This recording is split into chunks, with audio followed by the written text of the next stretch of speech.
All the players know they can't do that. You've got to have a legitimate attempt to try and get that ball back, and he didn't, and he pays the price.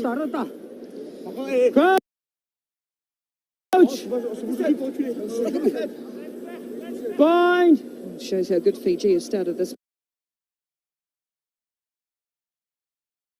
match. We're just about to mention Jerry Tuai's name for the first time. Oh, free kick though.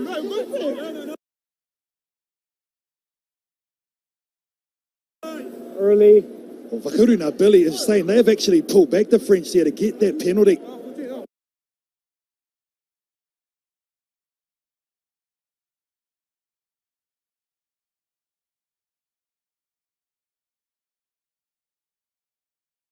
He's been around a long time as Vakuruna Billy, and he saw that coming a mile off. The referee did it. Lever taps on halfway for France. Down to 6, and that's not going to help their cause either. It's hacked ahead, and now it's a foot race. France trying to get back. It's Epe, the speedster, who does well, but now Fiji just pile in ball, spills out the back four. France trying to be physical, but doing so illegally, trying to play on the ground, and Fiji have got numbers to burn. They are lining up out wide, and it's the captain, Davita Dongunu, who gets Fiji's second of the quarterfinal. Yeah, just lifting the tempo, aren't they? The Fijians, and someone's down after that last ruck from Fiji. We can't see the number at the minute. France scrambling back. They take the quick tap.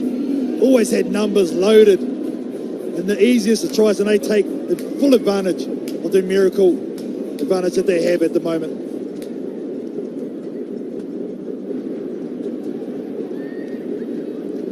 Kick is trying to come around, but stays wide. Try goes unconverted. I'm going to watch for it. I need you to hold your weight and don't go forward. I'll make sure they take the hit. Yeah, the skipper just talking about that penalty from the scrum. It's fair enough. That's good from the skipper, Tavita Dogumu. Fiji was Nanduvalo who was down, but he is there. He's the one chasing this down. For Fiji is France, still a player short at the moment. Here's Epe, a little stutter step, and again he's got the throw on the outside. Oh, desperate from Fiji. It needed to be made. The ankle tap as Rebages caught on the 10-metre line, and the ball spills clear, and here's broken play for Fiji to work with. France may be stretched with just 6 on the field still. Wide they go early for Tanakavata. A penalty again, just getting piggyback down the field at the moment. Fiji, Dongunu goes, and they look to spread through the right, and Rasaku can't get the ball back in field just yet. Funofungu does so now. There's some big hits coming in from France. It's just disrupting the Fijians as well, but that always means there's going to be some space somewhere, especially with a little flick ball like that. And there's another knockdown, and more trouble coming for the French on the stroke of half-time. Gondidier it is. Another knockdown, frustration, just as they were about to get the full complement back. They'll start the second half with a player short. Number 9 blue, deliberate knock on. Looks like for France, Igrahua's come back on because another player leaves. This is where they're so lethal, Fiji. So still only 6. And there's the footwork of Nanduvalo. He's scored tries for fun since making his debut on the series a week ago. Rasaku. Step and weave and bob his way through, and then gets the inside ball from a big man up the middle, and now they're just carving a track. Fiji just about breaks down and then pops the ball for who else but Vuivoa Nandavolo. He's scored a try in every match he's played since making his debut last week, and puts another one on the score sheet. Absolutely relentless, aren't they? Fiji, and here's the nice footwork initially, and numbers loaded. See the way they position themselves to receive that pass. Skipper keeping his head in the net. There's the last one off the deck. Nandu Volo puts an end to a good first 7 minutes for Fiji. And a conversion as well. So Fiji will go to the break with a handy lead over France, 19 points to 7 in the first quarter final.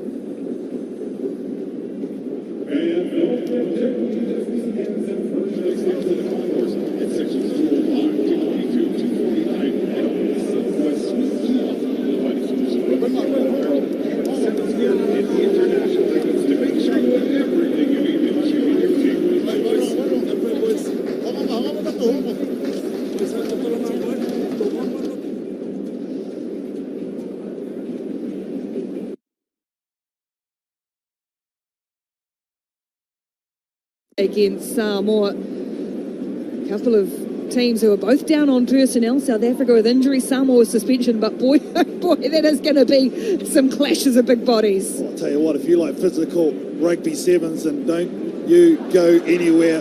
The Blitzbok and Samoa are going to put on a show right after Fiji and France, but geez, looking forward to that one.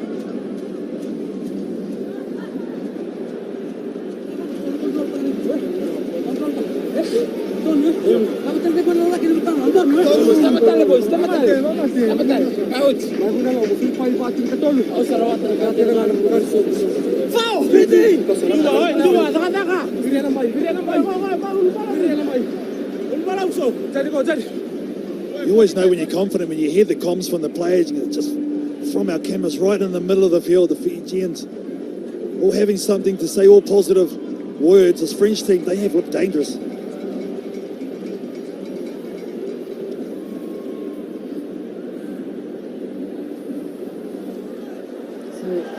Irakua back out there for France, but still with one player in the sin bin. They drive this restart long. All the work ahead of the French. 19 points to 7. It's a good chop tackle around the ankles by Riva. But the offloads are coming. That one doesn't stick though. And here's some ball for France if they can make the most of it. Fiji trying to get in and disrupt again, and that'll be a penalty. Fiji players off their feet.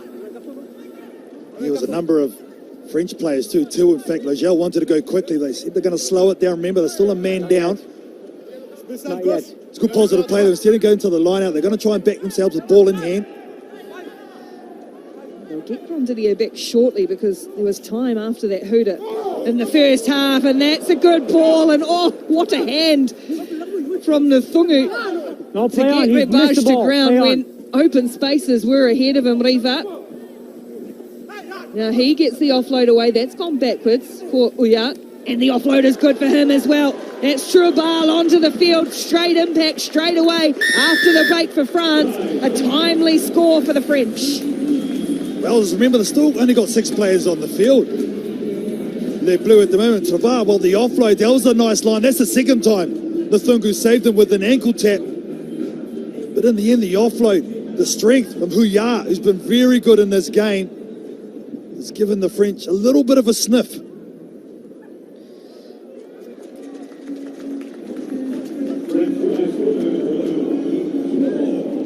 Great conversion too from Pauline Riva to convert Truval's try, and Grondidio back out there now. So back to 7 France.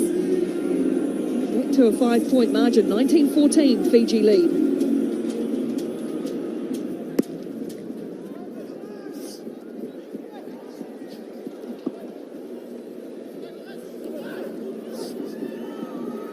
Fiji going to create and weave, and Nthungu just manipulating this right side, looking for numbers, and all the hands are no good from Tuai,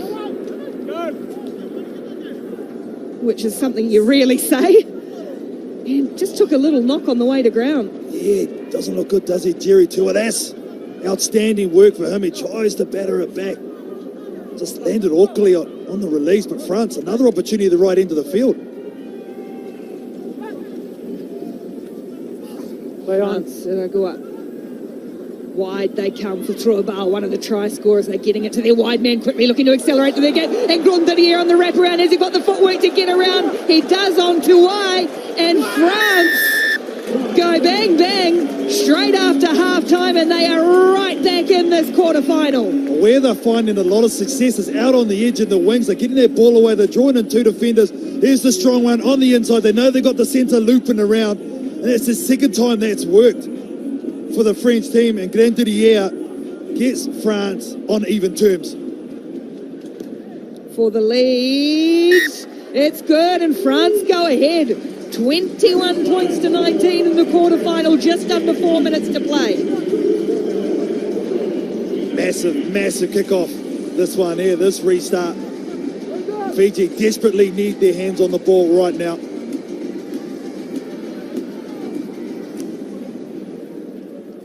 Restart is away. Lochelle gets up high, and it's gone backwards off initially. Backwards off the French, and now Fiji arguing the point, and it's a knock on by Fiji. More ball for France. Lochelle was the one that got up there, I think. Time off. for the French. 2 blue. Substitution. Well, they've been physical, this French team. That's the secret so far. Ben Golling's here in charge of this Fijian outfit. Absolute legend of the game.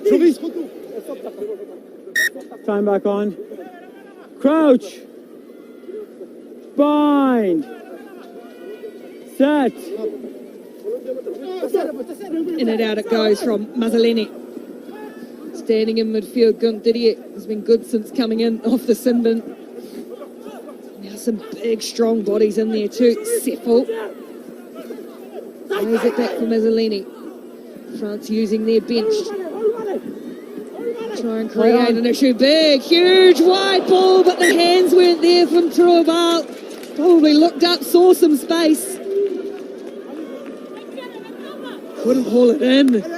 You've got to take that ball, have to in these moments. This is where I think Fiji are going to sting them. Ball was a little bit high. Here we go. Man. That time they've been pulling. That is a I've got big it. miss. I've got it. It's a valid try Bind in. score. I've got it. Thank you. Still having I've this got it. argument here Let's in get the Hsbc. scrums, aren't they, Fiji? That France are trying to pull out of the contact, Stand up. pull out of the hit. Both of you have to bind to the hooker. Thank you. So watch out, Bind it. watch out, sir. Watch out. Come on, Dave. See how low the French are getting. They're trying to get Ouch. underneath the Fijian front rowers. Bind. Set. 2 stay in. 2 points in it. Just under 2 minutes to play. Tuai clears for Fiji. They haven't had hands on ball hardly at all in the second half. And now the danger in the footwork and the speed comes to the fore as well as Rasaku looking to link up with Nukungu. Just taken down in a good tackle, and Gondini has stolen that back, not quite for the French. But here come Fiji. Trying to go wide and wide quickly. They've got numbers if they need it, but they won't need them. And it's Jerry Tuai. Who else? When Fiji need a big play, it's their little wizard. One mistake from France and Fiji absolutely make them pay. This was a beautiful run. You like the way he was composed. There, Asaku. The Thungu does well to keep their ball, quick recycle, and when they need him most, it's their top shelf player in Jerry Tuai coming up with the score to take the lead.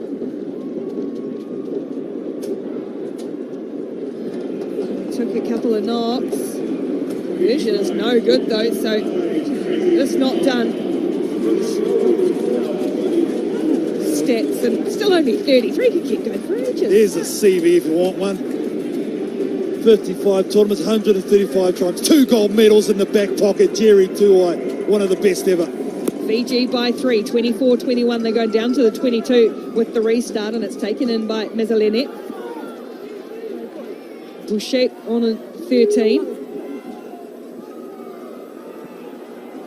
Shuabal pulls that one in. He's got one try, going to try and chop back in field and link up, and should be careful because man on.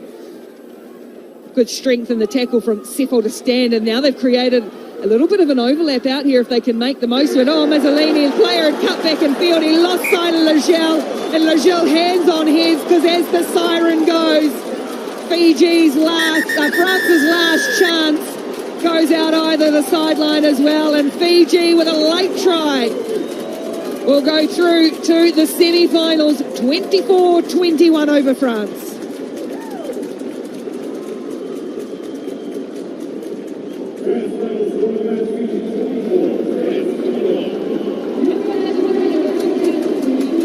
There's some sore, tired bodies. Fiji had to pull one out of the bag, and it was Jerry Tuai just when they needed him to, and they go through to another semi-final.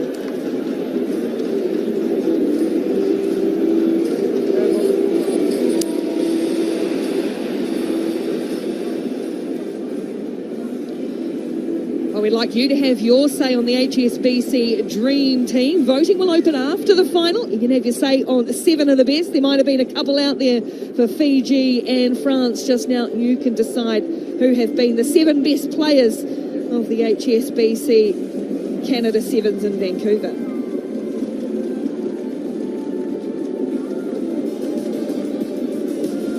Fiji fans happy again. Their team will continue on in this tournament. Who will they play? Well, coming up next in the quarterfinals, South Africa against Samoa. The rivalry has been all South Africa of late. Of course, Samoa only returning to the tour a week ago. But boy, have they impressed since doing exactly that.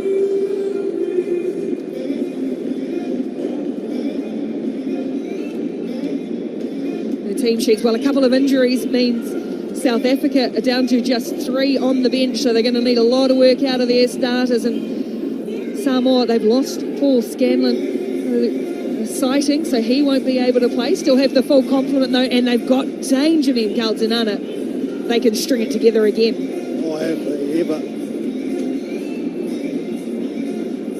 Sua's been fantastic. Maleko has led by example. Niue, well, he's scored a couple of nice tries. You saw that graphic. South Africa absolutely dominating. It'll be interesting, Ricky, to see how Samoa are able to back up after last weekend with a lot of young players. Physically, so I'm going to have to man up a bit against a very experienced South African team. Quarterfinal number 2, Samoa in their blue, South Africa also in their traditional colours. Samoa pumped though. Lost that final group match to New Zealand, but they made a good fist of it considering they played probably about 12 minutes with 6 players. South Africa really impressive to get up over Canada when they'd come under some pressure, and then a good matchup against Australia. 2 good teams.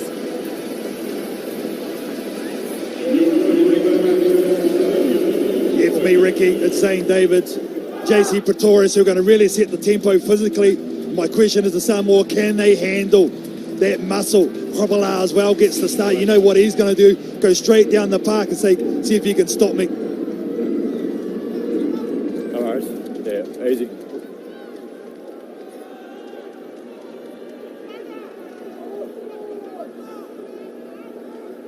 Good? Good to go? Come on. Quarterfinal number 2, South Africa, Samoa. The South Africans beaten at the stage of the tournament in Singapore last week. Samoa dangerous across the park. That's brilliant in the air, but it's knocked down on the Samoan side. Afasua is the one who gets it, and there's a little bit of space here for Sione. Shut down very quickly though. So now just straight one up the middle from Owen Nui. Trying to squeeze around the base of that ruck, and now opening up for Afasua again. No, miss. Trying to get in South Africa. Told to get out of there though. And Samoa, this is a nice start for them. Ball in hand and into the South African half. High tackle. Yes, slipped in under a high tackle, so Purcell switches back to the left. They've got numbers here, Samoa. This will be a perfect start if they can finish it off. And Valvasa Afasua will do just that. Or they're going to have a look in the corner. Check that. The Samoans are celebrating. It looked We'll good check that point from now. Afasua. Well, it looks sweet. It's easily in. We have a decision for you, Geordie. It is a try. Thank you. Great work there from Samoa. Matavao in the centre of the field. They got the penalty advantage for a high tackle. He went to the left-hand side straight away with the switch. And they just ran onto the ball. And man, oh man, execution under pressure. Well done, Samoa. And a cracking conversion too. Perfect start for Samoa. 7 points to 0. He just had to hold it in the way. That last pass was given. The timing was outstanding. Defense is a little bit slow to get over there. Malani Matavao with the restart. It's shallow. It will go the 10 metres though, and Samoa get a good go at it in the air, but it's just come off a Samoan hand, so it will be South Africa ball at the scrum. Welcome. It's an area that really improved in. Is the restarts. Nice and high, competitive. That's 2 in a row from them. Look at that, just a one-on-one. Yeah, a little knock on. By Maleko, not far away. Hold until the ball is in, then push straight. Hold until the ball is in, push straight. Both hookers, remember to hook. And binding on your hooker. Crouch. Bind. Set.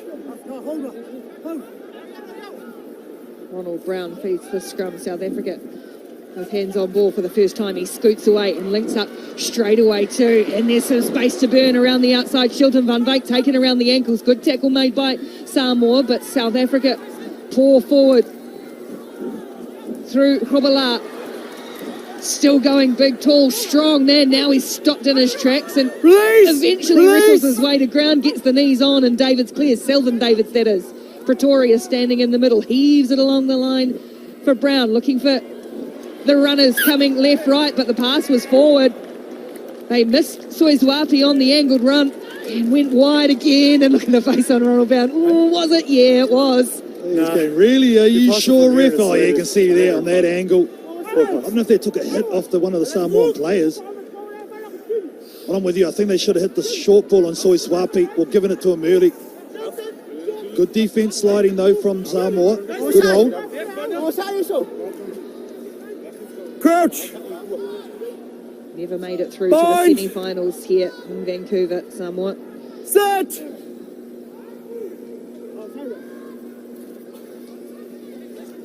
Again, happy to run from the base of the scrum, and they hung off him, and now there's a lot of space for Purcell looking to link up as the green jerseys round upon him, went one way instead of the other. Just tipped up as Onosai tries to run over the top of Selvin Davids. They get the penalty though, Samoa. Tap quickly, Mataval. And now Purcell, who made the break. Numbers wide if they can get it there. Not quite. Here's Purcell again on the wraparound, straight up through the middle. Look to try and get the arms free. Another penalty though against the blitz box. Here, Mark. And they're under pressure. Come here, blue. Maliko in midfield just takes it upon himself to crash over Barge low. Can he get it down?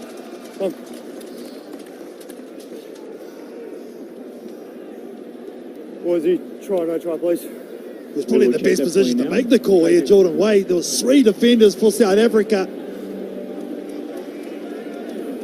Maleko was the one who backed himself.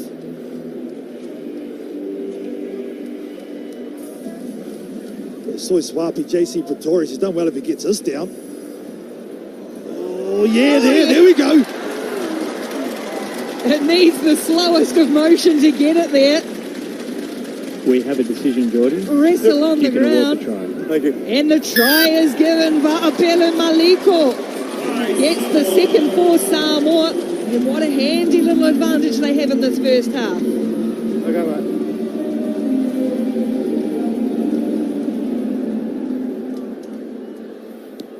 South Africa did so well to scramble back, stop that initial try, but just ill-disciplined. The penalty upon penalty, they had numbers loaded. He thought, you know what, I'm going to use my footwork and strength to get my double.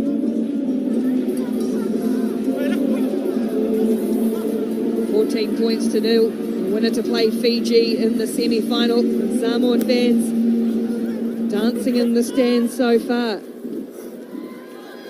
South Africa can create. Off the head! Oh, there's a big collision of bodies. And it'll be play on for Samoa. It's fallen their way. Apele Maliko again. Scores again quickly. There's players down in back play, but Samoa can celebrate another quick try. A bit of good fortune and ride your luck to get a second try. Yeah, they just played on, didn't they? It was a massive collision. Just outside the 22. Maleko was the one that reacted the best, and he will go back to back.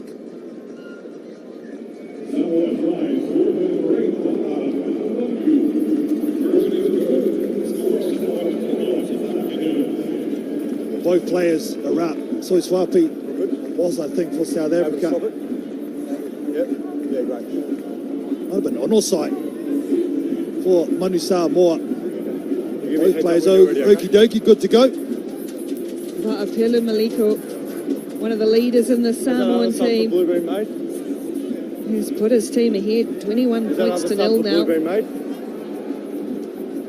Okay, stay on again. You good? Okay. You ready? Time back on, please. Malani Mataval restarts this match. It's taken down by Van Wyk, and now it's sitting up for him too. Stabs a little kick in. Couldn't quite haul it in again. Just nothing going right really for the Blitzbok. Oh, Oh, it's the right option, just execution, unfortunately. A little knock on. Bust through the defence. It's just on this pickup here, was it? Yeah. Otherwise, he is gone, Burgers. Time off. Number 12. 12.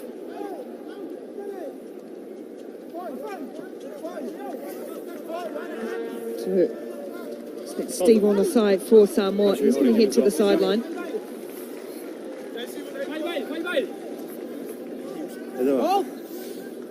Time back on.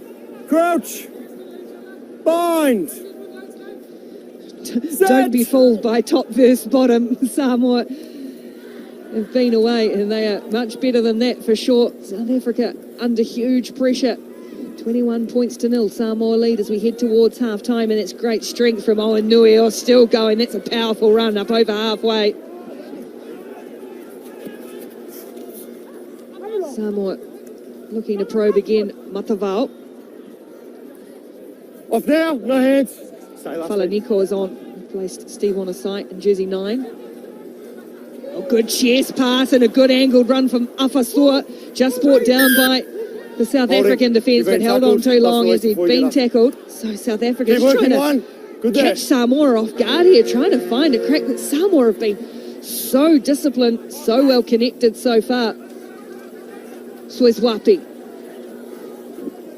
Again, tackle made on the 10-metre line. Brown clears away, passes loose though, and once more South Africa have to go back, and that's well done by Van Wyk as the Samoan defender came through.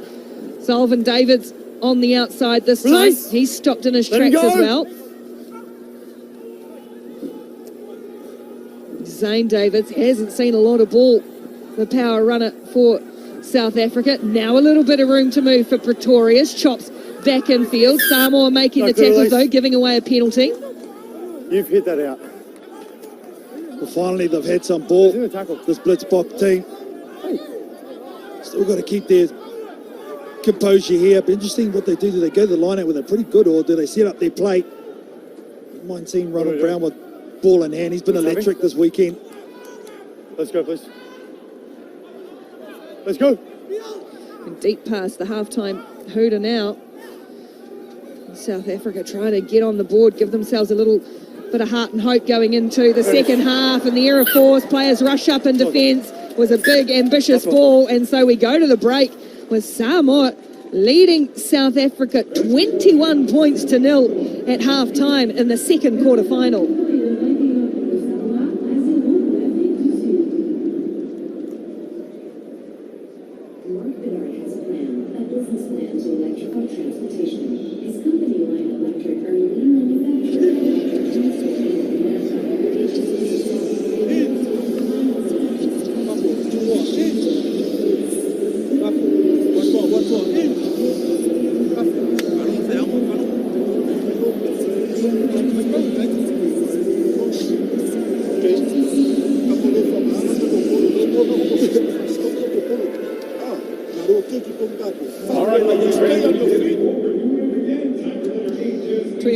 In our second quarter final, there's more to come. Or there's a march up the tunnel for England and Dan Norton. OT, you spoke with him yesterday, hugely emotional, confirming that this is it for the great man. Yeah, highest try scorer ever on the World 7 Series. His last dance. It's fitting that his team have given him opportunity in the cup round. Still a big 7 minutes to go. This guy here has been in his position a lot of times. Brian Yamar, Samoan legend, is telling his boys, don't keep the foot on the throat. Keep going. Be confident as they have been, because the South African team are going to come back. That's for sure. They've never gone past this stage in Vancouver. Samoa, massive opportunity they put them here.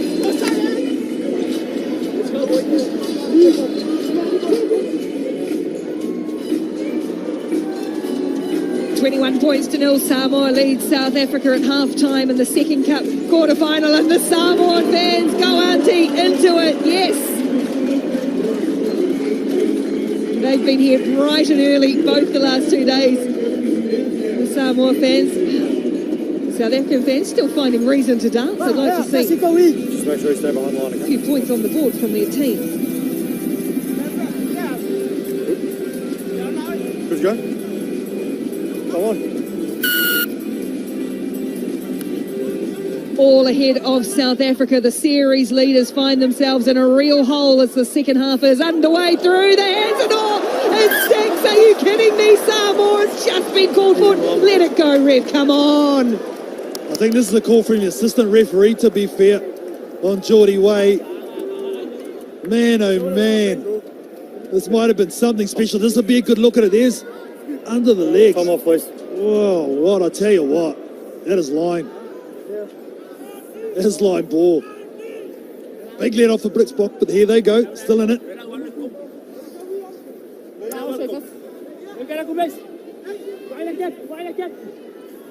All good. Time back on, please. Crouch!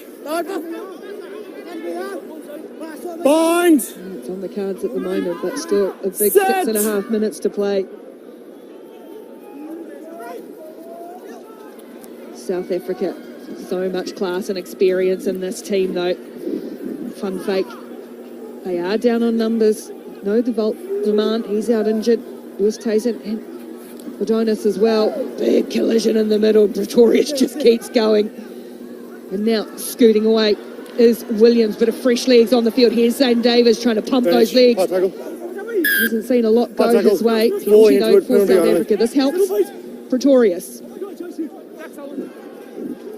Come, happy to play. South Africa trying to work a move for Davids. Oh, the footwork is good, really good for Zane Davids. They needed to be first to score after half-time, and that's exactly what Zane Davids has done. South Africa get back in it. Samoa could have easily been up. Cause made from a poor pass in the back of a couple of piece of ill discipline from Samoa allowed South Africa to get back into this match, as you always knew they were going to.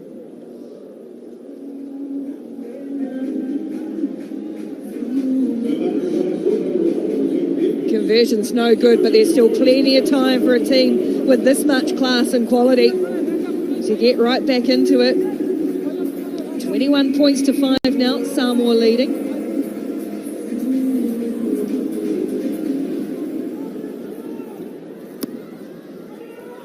Davids will look for Pretorius in the air, and he obliges, but it's batted back loose, and Davids recollects it close to where he kicked the ball off from. Now tries to scoot away down this blind side, and he's made good meters here, looking to link up with one of his teammates. Selvin Davids gets to ground, and they'll get another penalty too. Just starting to mount up a little against Samoa now. Pretorius goes and goes quickly. Fisa too quickly. Just when they were looking to get a bit of a roll on, error comes to hand the ball back to Samoa. Yeah, it's a couple of times. It's happened to South Africa. Number one. Oh man, he's just so assured the majority of the time. You don't see that very often from Vista. Definitely smash the momentum though back in their favour at the moment.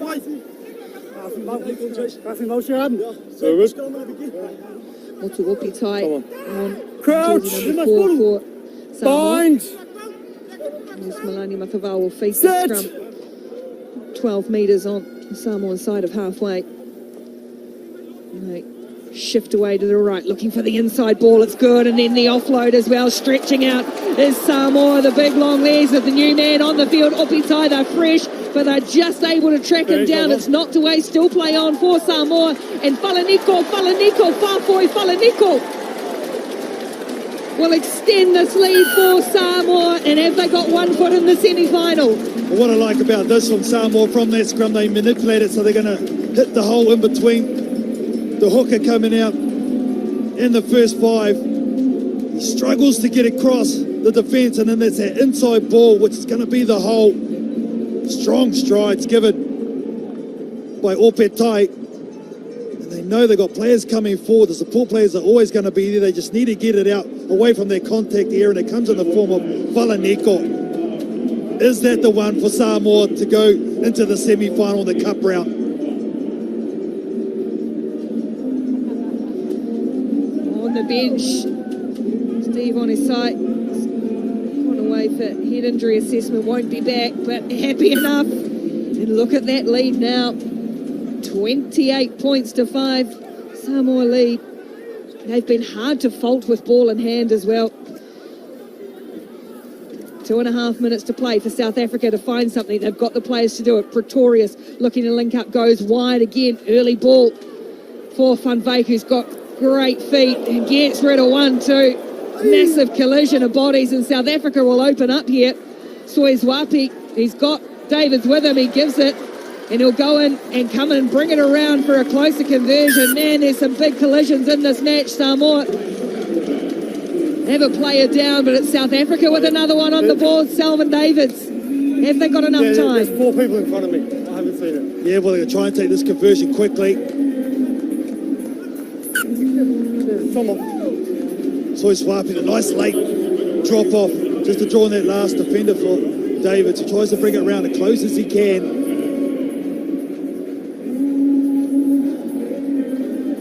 Still 2 minutes, Ricky, so by no means is this game in the bag for Samoa. They have to be careful here. We're going to lose another player as well. Some injury, who's now up on his feet, thankfully. We're stopping this man? Yeah. Yeah, it's Matavao, dual try scorer. We've got an injury So hopefully he's okay to go. If Samoa are able to progress, he's been good for them. Just got in an awkward position. There's big contact with those footwork of Shilton van Wyk, and after able to trot off and warmly applauded from the field. And a nice touch too from the South Africans. That's what we love about this game, the camaraderie between these teams. They go to battle. They all care and look after each other as well. Tell me when you're ready to kick, and I'll call time on. And I want you to go straight away, okay? Yep. But just wait till it gets all out of the field, because it is a headed injury. Selvin Davids, is he the architect Samoa, you ready? for You ready? South Africa Come back comeback? on, please. 28 points to 10, Samoa lead. 2 minutes to play in the quarterfinal. The winner to play Fiji in the semis. That's great work in the air by the new man on the field, Saltui Huta, Thank you. who's had good impact off the bench for Samoa this weekend. Well, Opitai, speaking of impact off the bench, he's away again, and he's got support. He goes with a big wide ball this time as well. Samoa down the sideline. Sione tries to drop it on the toe. But it's the next best thing, isn't it? If you can't score points, you're stuck down right where the South Africans don't want to be. Yeah, that was a good carry from Sion. That was a good tackle equally from the sweeper. Line out. Selvin Davids. Scrum. As the clock just Scrum keeps option. ticking away, Ball that's going to be forward the enemy for South Africa at the moment. It's a 3-score advantage for Samoa.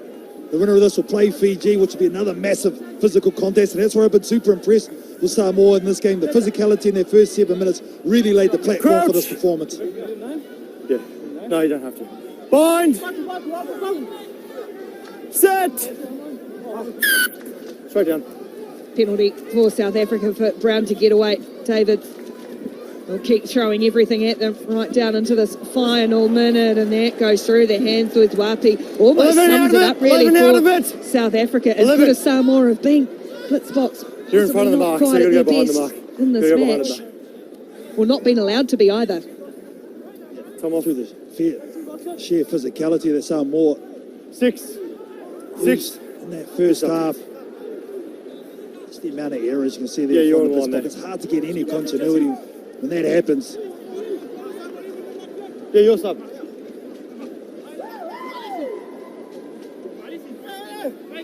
Yeah, number 6.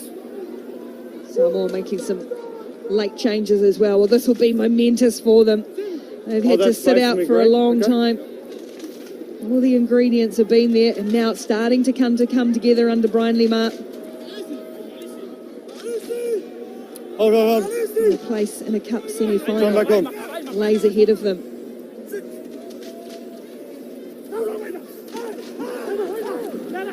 So well connected on attack. They all know their game and their roles within this team. Up over the 22 is Falaniko, one of the try scorers. Penalty goes against South Africa. They want more, Samoa. Look at the eagerness. What are we doing? Nuet.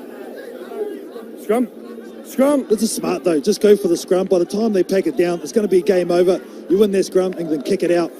Great game management, you'd have to say, from this Manu Samoa team, particularly in the second half.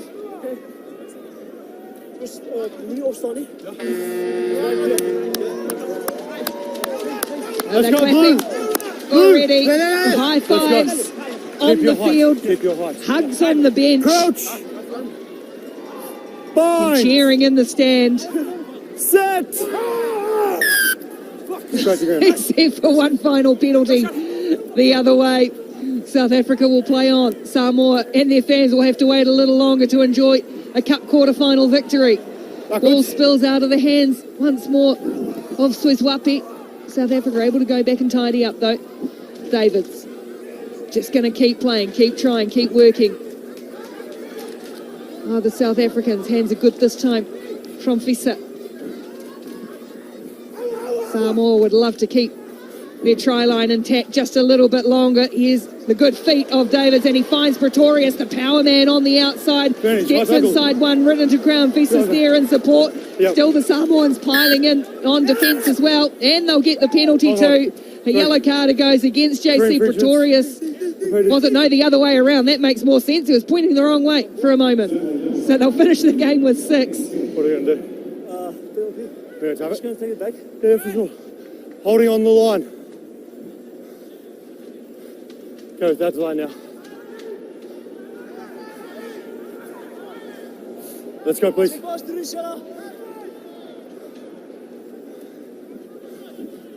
Davids for South Africa works a little move on. It's a really nicely worked move too. So a good finish for South Africa and Ronald Brown.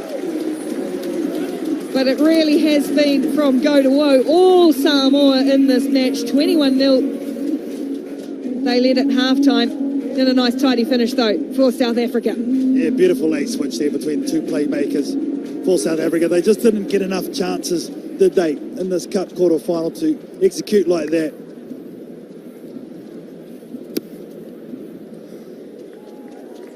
Conversion is good to finish, but it's the smiles and delight for Samoa through to the semi-final. 28 points to 17. Samoa has beaten South Africa.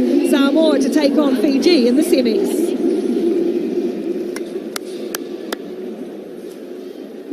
Let's get straight into the next quarter-final. It's Argentina against England, and it's Madison Hughes and Gareth Rees. Thank you, Ricky. The Canada Sevens champions are dethroned. South Africa will not lift the cup this year. Who will join them in the cup quarterfinal? It's Argentina raring to get on the field, and England. It's been some time since South Africa haven't lifted that cup. Both of these teams will be fighting for it. England in their untraditional purple jerseys, and number 4, Mr. Dan Norton. Perhaps fitting that the England team fought to get him into this top 8 cup appearance for Dan Norton there. And Argentina had some success here. They'll always rely on Gaston Rivol, their captain. But keep an eye on Luciano Gonzalez. So impressive the last few weeks. Happy to be joined by former USA Eagle captain Madison Hughes. And Madison, this is what we look forward to, a great cup quarterfinal like this. No, the cup quarterfinals, they're often even the most exciting matches. You get the big upsets, both teams raring to go at the start of day 2, and I'm really excited for this. Argentina looked controlled yesterday. England fought their way in. It should be a good one. And another American in the middle, Cisco Lopez, our referee. Roddick will get us underway. Kick to the left. 50-50 ball. It was knocked back by Argentina, so play on, and now it's going to be a penalty against England holding on. Rivol will build the attack, and the Argentinians not afraid to go through some phases to complete some passes before they get their work done. There is obviously another man to watch, Moneta, World Rugby Player of the Year. There's an absolute love for the game. There's a wonderful feature on him. The work he did in Vancouver this week, helping kids, and also just his love of the Sevens game up on the World Rugby website. There he is. On the end here, looking for a pass, and he hits it. It's actually Gonzalez who intercepts. Luciano Gonzalez hits it hard and gets Argentina on the board. Argentina controlled attack there, going width to width, stretching the England defence. Nothing particularly complicated, but winning the collisions, winning that gain line battle, and Gonzalez going over in the corner. England playing 7 up defensively, so that should give them the width and the numbers to defend. It'll be interesting. Argentina love a kick in behind, so that might be something we see in for them later, especially to Mineta. A clinical start here. Just over a minute played. Beautifully struck conversion. You'll be proud of that one, Madison. Absolutely. I mean, anytime you can start off the game, I feel like 7 is a massive difference than 5. So getting that conversion crucial for Argentina, and now they look to stretch it straight off this kickoff. As I mentioned, England lost their first 2 games yesterday against Fiji and USA, and then bounced back with a close win against Kenya, and that was enough with points difference to get them here to this Cup quarterfinal. So can they provide a moment for Dan Norton, who's announced some big news this week in the Sevens world? Revol hits it hard. There's an open man on the end. Gonzalez, Santiago Gomez Correa, his coach, calls him the Bulldog. And that could be a problem for England. It could be Dan Norton going to the bin. No, time is up. He wants to have a look on the big screen. He's knocked it down out of the scrum half's hand. Must be deemed a cynical play. Yeah, I think his only recourse would be if he was saying he struck it backwards, but I think that's something the referees are always going to call intentional knock on there. His hand is going backwards in the motion, but I think anytime you do that to the 9, you're going to get that yellow card. And not the way Dan Norton would have wanted to go in what could be his last Cup appearance for England. But tough task now for England. They've got to defend with 6 from this 5-metre scrum. So Argentina, they'll want to score immediately, get back on the attack and have another opportunity in this yellow card period. So because of the obligation at scrum time, there's only 2 defenders to cover 3 Argentinian attackers. Open field, let's see if Revol uses it. You see, they're short. They've got a lot of ground to cover. Moneta's going to go for the corner. Too much ground. Marcos Moneta for Argentina. Yeah, you're not going to stop Marcos Moneta when he's got that much space out wide. All comes from the yellow card and the scrum. England got very tight defensively, I think, saying to Argentina, if you are going to score, it will be in the corner. We're going to make this kick very difficult for you. Of course, earlier he did make the touchline conversion, so we'll see if he can do it again this time. Was the top try scorer at the Olympics in Tokyo, where his team picked up a bronze. Really a great moment for Argentinian rugby, given how much they've contributed to the series over the years. Marcos Moneta, a natural who loves the game. And as we mentioned, was awarded that World Rugby Sevens Player of the Year during COVID times in front of his teammates, but not in a big fancy gala. But a nice moment for him nonetheless.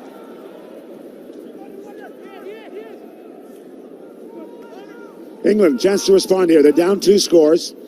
They're 1 short for the moment. Dan Norton still has 20-odd seconds to serve in the sin bin. Smart play from England just to grind it up.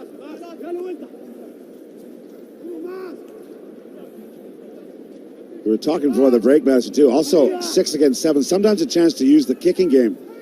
Yeah, absolutely. I mean, if England have the ball here, but if Argentina had the ball, England would have had to pull up a number defensively, and so frequently there is more space in behind. Obviously, the risk-reward of that is an important factor to decide on. Tackle!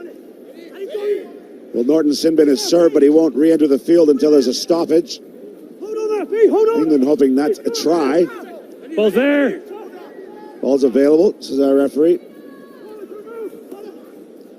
Well, numerous phases for England. This is impressive. Coming back against the grain. There's Blake Boylan. Now he's free. Running hard. What an outstanding 2 minutes of play for England. They kept the ball. They drained the clock, and now they've come out with a try for Blake Boylan. Boylan, fantastic individual work, arcs his way through the line. He spotted the Argentina defense. They knew they had an extra number, so they came up really high to prevent the pass. But sometimes when you get that vertical defense, it does open up a gap. Boylan arcs his way through and has the pace to go the distance. And England have actually won that yellow card period 7-5 over Argentina. So they've done fantastically well. Dan Norton coming back on the field should be fresh and raring to go with just under 2 minutes left in this half. And now it's the time for Norton to provide his team the lift. The team have done the work for him while he's been off. Now can he provide the impact that he has done so many times over the years? Well, we know Boylan has the pace, the former Welsh indoor athletics champ, and under 16s level. That man has some pace too.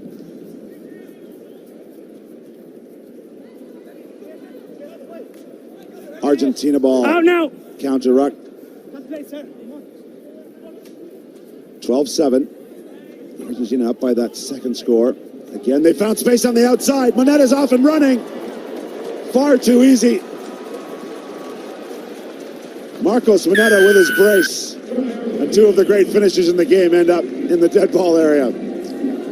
England just got too tight defensively, and you cannot give Marcos Monetta that much space. You've got to be aware of where the players are and where the important players are. It looked like Jamie Anderson just kind of took a look in, looked at where the ball carrier was, and in that moment, Monetta slid slightly out, and by the time the ball was in his hands, he couldn't react. So you've got to be aware of Monetta on the outside there, even if it means that you've got to be making sure that your inside defender is working slightly harder, because you give him half a chance and he is going to take it. And you know, Madison, when players like that are on the field, you have to be aware of where they are. You just cannot take your eye off them for a minute. Absolutely. I mean, playing against Dan Norton for so many years, he's one of the players who you always have to know exactly where he is, because he is a unique threat, and Marcos Monetta is exactly the same. Monetta creeping up that tournament try-scoring list. Argentina go long, as is their wont. Good work from the big man stepping out. That's not even Vadra. Ooh, tackle, man of all. That seems to be fair. Norton really gets his first touch in attack. The hooter sounded, but England looking for something. That's Jamie Barden. The supporting player. Boylan penalized. Argentina off. Up by 12, looking to add. England's penalties are costing them. Monetta keeps it alive this time. That's nice offloading from the Argentinian team. And the Bulldog goes over the line. Luciano Gonzalez with his second try. Argentina being more effective against 7 English defenders than they were against 6, but doing very well, just patient attack, working through the phases. English defenders slipping off the tackles, and penalties were costing England. That got them on the back foot, got them retreating, and anytime you're having to go backwards continuously because of those penalties, it is harder to defend. Gonzalez with 4 tries in Singapore last week in his 35th event here, 4th event here, 2 more in this Cup quarterfinal, and that'll do it for the half. Argentina dominating 26 points to 7 over England.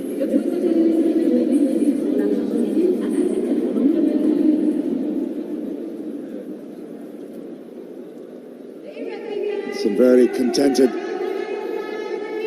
Argentinian coaches, not much to say in this huddle, the performance like that. Of course, tons more action to come here. Cup quarterfinals unfolding in Vancouver. A little bit of a matchup that has served World Rugby over the years coming up. Madison, Australia, New Zealand in our last Cup quarterfinal.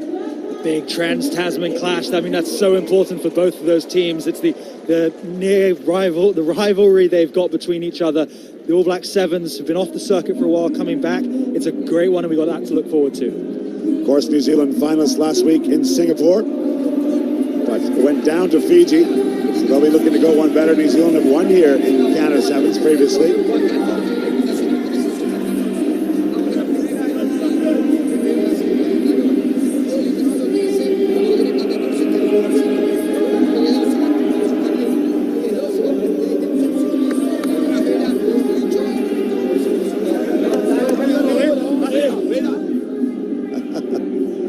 Getting very theatrical here on day 2 in Vancouver.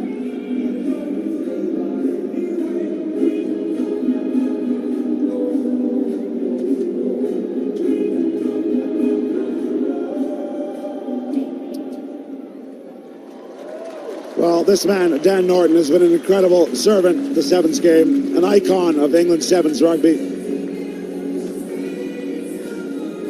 He's just announced that he will be completing, after this event, his time on the Hsbc World Series. Argentina get their hands on it yet again. England in their purple jerseys have been on the receiving end for most of this first half. The physical presence of Argentina has been good, although they got their hands on it now for a moment.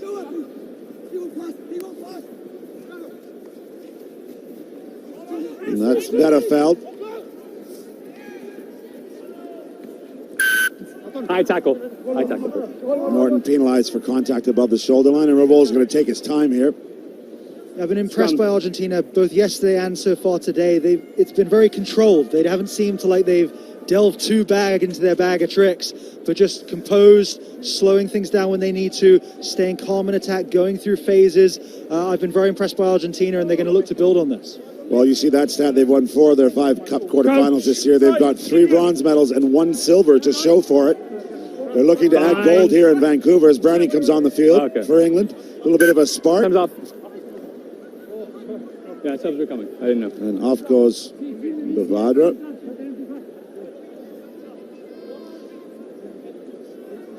As we said, Canada has not been a great hunting ground for England. They did win in 2017. You played against that group, I believe, and they had a big celebration here. They did. They did very well. There are only a couple members of that team still here, including Dan Norton. Hutch Davis, one of the others. Argentina coming up the middle. You have to roll first. Another penalty against England. They're starting to mount up. Right through the middle. Hard yards. The power and the pace of Lotoro Bazan Velez. That's another one for Argentina. 5 penalties for England, 0 for Argentina. So that's made it very difficult for them defensively. They've just been constantly retreating and forced to react to those penalties that are coming against them. So they're perhaps chancing things slightly too much at the breakdown. Need to have a look at that, what they're getting wrong, why they're being inaccurate there, because it's making it very hard for them defensively. Well, the 26-year-old backed himself. Conversions in front. Bazan Velez, another of the Tokyo bronze winning Argentinians, took his chance well there.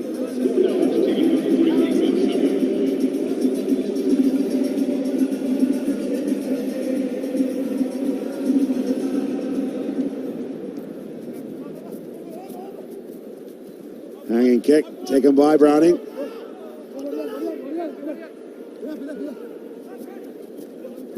England deep in their own end.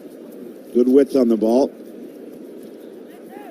And our highest try scorer in the series history really has not had any space.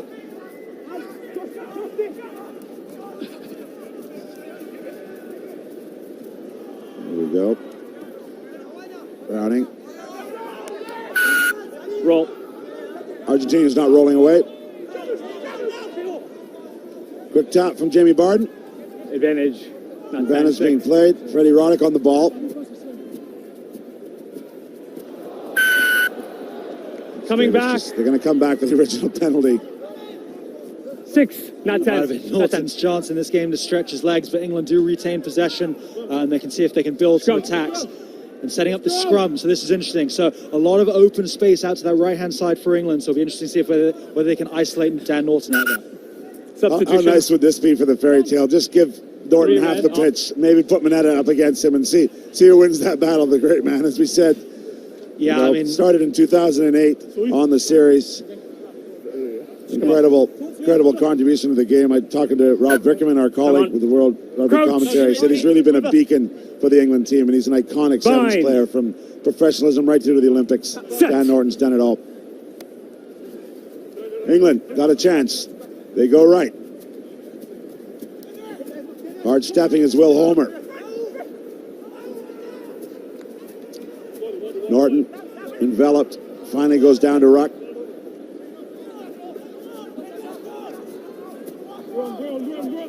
Quick hands required, but good work to get out of the tackle. Speaking of high stepping, now Browning's in space. He's backed himself. He's gone for the corner. Joe Browning off the bench and in the try zone. Browning showing he's got the pace to finish it off, and the England team showing what they can do when they have the ball and are able to go through some phases. Probably not going to be enough. 2 minutes left on the clock. They could do it. It's going to take something special. But England finally getting some ball, getting into some space and setting Browning off down the wing. A little bit more urgency to the England attack. They got quicker ball. Conversion's a wobbler. not going to be good. Nice moment. 6'2" and 99 kilograms. One of the products from the Leicester Tigers Academy. Seem to be producing fullbacks of that size. Show and go for Argentina.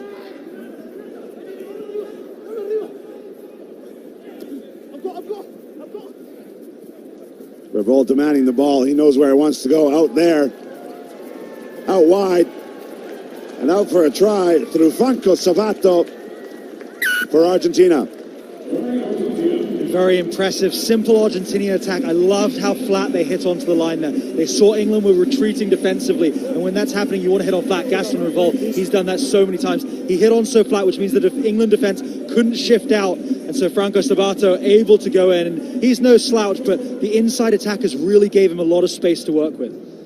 Sabato in his 57th tournament, a member of that great club, alumni. Good to see him back. He missed Dubai, both events there.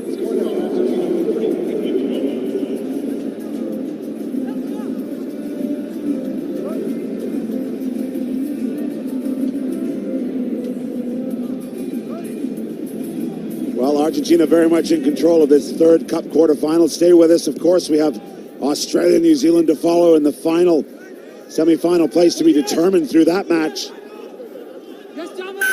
Pulling. Another final chance for England here to end with a flourish.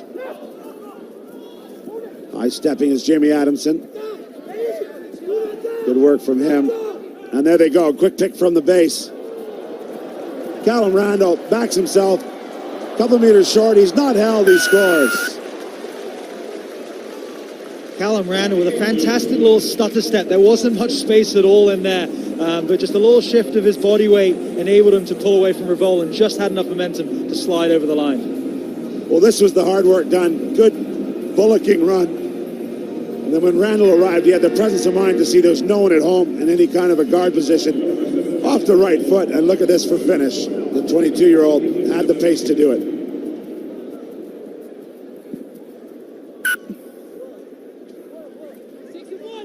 And that should just about do it. England not quite as accurate as they need to be. Dan Norton will compete for the 5th place semi-final. We'll still get to see him on the circuit. Not the fairy tale finish. Gaston Revol can tap this off the field. But they're going to play on. Kind of the spirit. Give these fans a little bit extra to talk about.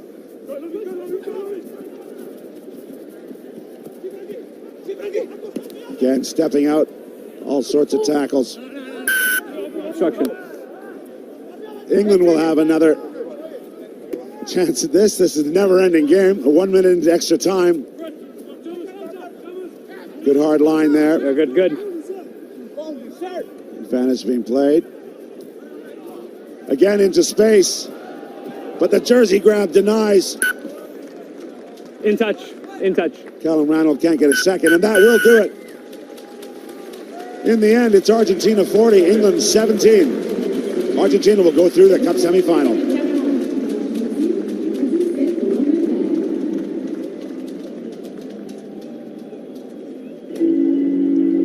Handshakes all around, but there's more business to be decided here. The final semi-final spot is up for grabs. The Men's Cup quarterfinal between New Zealand and Australia.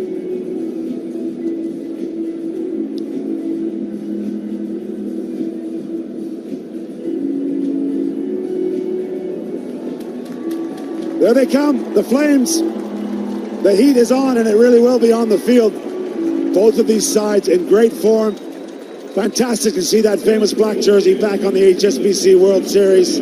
Sam Dixon will captain this side. One change of note, Moses Leo out injured. He took an injury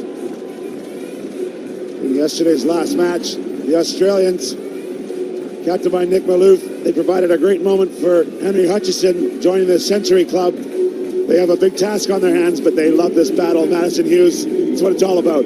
Absolutely. I mean, there's no game these Australian players will get up for more than this Cup quarterfinal against the New Zealand All Black Sevens. So we're set for a cracker here. You see Rocco Vareni, the Fijian, in charge.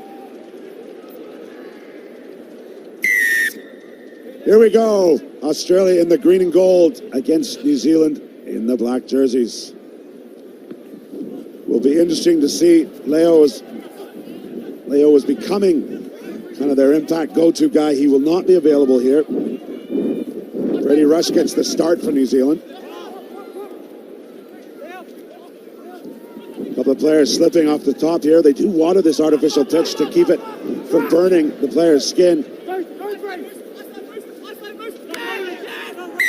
Roll away quicker. The Australians guilty of not rolling away. New Zealand just going back and back and back there, and after one loose pass like that, sometimes you need one person just to catch the ball and go forward. McGarvey Black, missing touch. Huge opportunity for Josh Turner rounding midfield. So many weapons in this Australian side. That man, one of them, he used to be sort of on his own I tackle as a captain. threat. 7. Let him. Quick tap for Turner. Loose ball. Snatched up by Sam Dixon.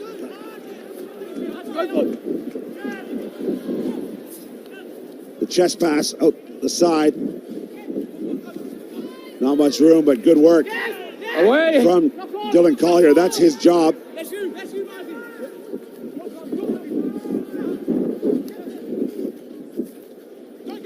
New Zealand recoiling, looking to come back into the vacated space. Spinning around is Leroy Carter. Lob pass. There's Brady Rush. Oh, he's won the battle. He's bounced out. Brady Rush in full flight down the sideline. Number 2 for New Zealand. Rush will score. Brady Rush just saying, get off me. What a fantastic play for New Zealand. Interesting stylistically, they're really choosing to keep the ball alive, not take breakdowns. They've got quite a few large players. In previous years, they've often been very confrontational in these wide channels, but choosing to pull out on that left-hand side, move it across, and Brady Rush just brushing off defenders, Toole and Roach, and just having enough pace there to go the distance. Fantastic try from New Zealand. How good was that to keep the ball away and then give Roche one in the chest? Yeah, he's done very well. It's about having the ball in the right hand so you know where the defenders are coming from and you can use your limbs to fend them off. Brady Rush, he's tall, he's loose, he's got those long limbs, so you're able to keep the Australian defenders far away from his body. Well, the history of this match we alluded to off the top, 87th meeting. New Zealand currently holding the recent form record with 10 wins in a row. That kick, oh... I think even the touch judge realized they may not have got that one right. Yeah, looked very close to the touchline, but yeah, couldn't really see from our angle, but it will be an Australian tap. That's a mistake from New Zealand, uncharacteristic of them to make errors like that, and it gives Australia a chance now to build their way into this game after the first try hasn't gone their way. And Australia have been in good form this season.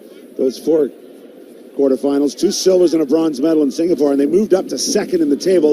Of course, New Zealand showing up as 15th. Not available due to some COVID restrictions to some earlier events. So not a fair reflection of the quality perhaps, but Australia are threatening, and South Africa having been knocked out of the cup final stage. Toole goes around the corner, size through the New Zealand defense. Thinks about one more pass. What has he done? Absolute shocker for Australia. Carter's on the ball and New Zealand's going to go the other way. Over. Advantage over, the ball's in play. Some tired legs out there. Toole's got a chance to make amends. Good pressure and good work downfield for New Zealand. Play release first, please. It's going to be a head-high tackle on Nick Malouf. Wow, it's play on here. Frantic stuff. Australia a little bit at odds here.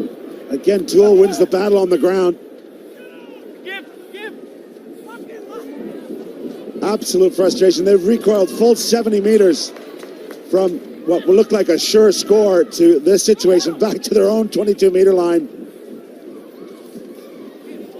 Away. Hutchison brought down. Well, credit New Zealand for working back hard, not giving up on the chase. Roach gets through, his arm is free. No one to give it to, though. Then it was good. And it's been poached, a fair steal by Brady Rush. Now, New Zealand turning it into attack. Wonderful give and go. Stretching it out.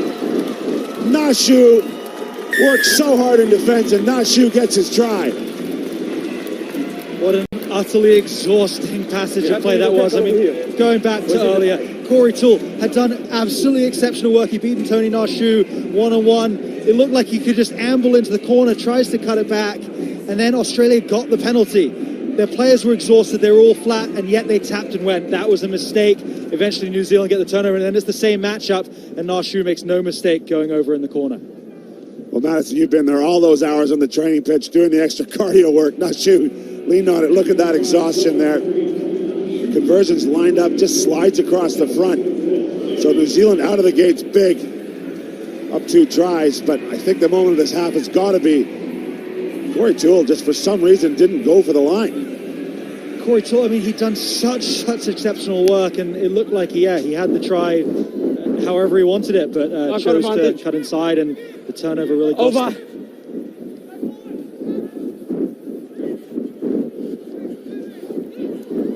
Good work there from Matthew Gonzalez.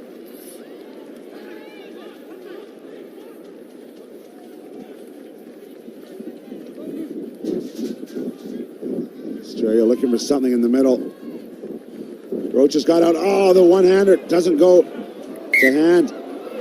Probably good for Maloof that ball was deemed to be in touch. Australia putting themselves in good positions, but then mistakes like that really cost you. Better off just driving your legs, holding the ball. You've got support. Take it down when teammates are around. Let's run the line out. Let's go. The one-handed flick in behind. It can really pay off. So if that goes to hand, we might be here saying what a fantastic offload. But you've got to play the percentages and get them right. A little bit of contact to the head area there for Roche, but he's up and at it. Of course, these players know what's up for stake. They will be playing Argentina in a Cup semi-final at the Canada Sevens. New Zealand, previous winners. Australia never lifted the famous First Nations carved cup. Nashu looping around. The Hooter sounds. He's still pumping his legs.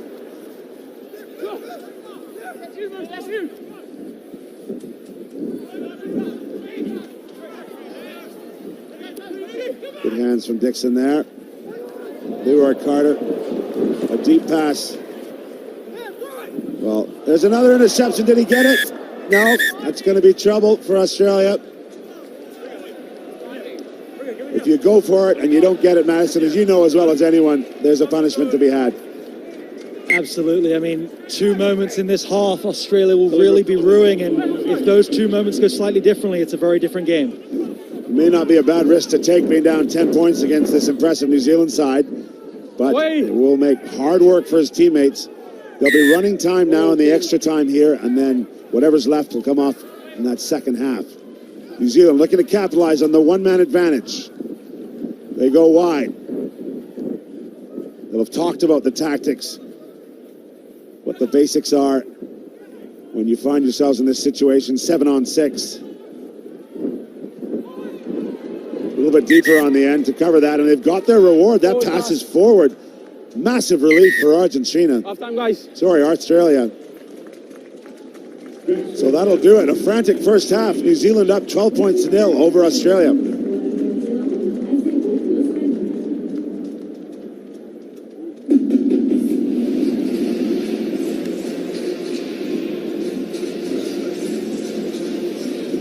Bent over bodies there. It's been a fast-paced first half. Clark Laidlaw is going to come on the field and just regroup the team that's currently up by 12. New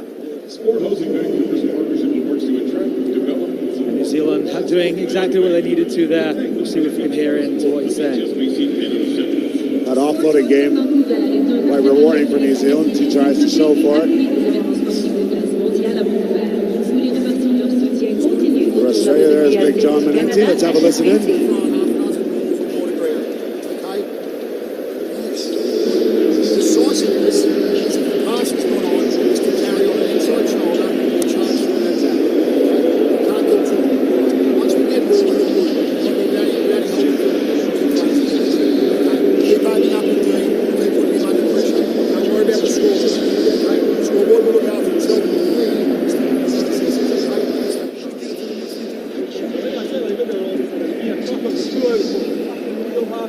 Dominanti, great perspective on the Sevens game, has coached on the Women's Hsbc World Series, which of course heads to Langford in 2 weeks.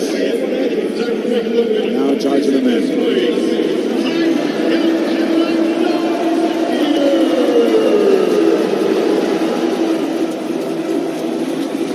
Make some noise, we're here at Cup quarterfinal time.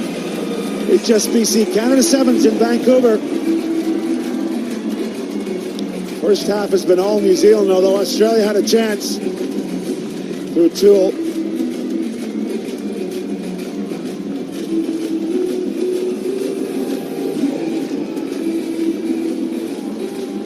The scene is set. Rugby Black will kick off for New Zealand. They've got to be happy. Good to go. Madison with their first half.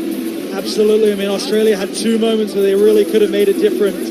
But New Zealand, they played it in a controlled manner. They kept the ball alive and they worked it into the channels they needed to. And when they had their opportunities, they took them.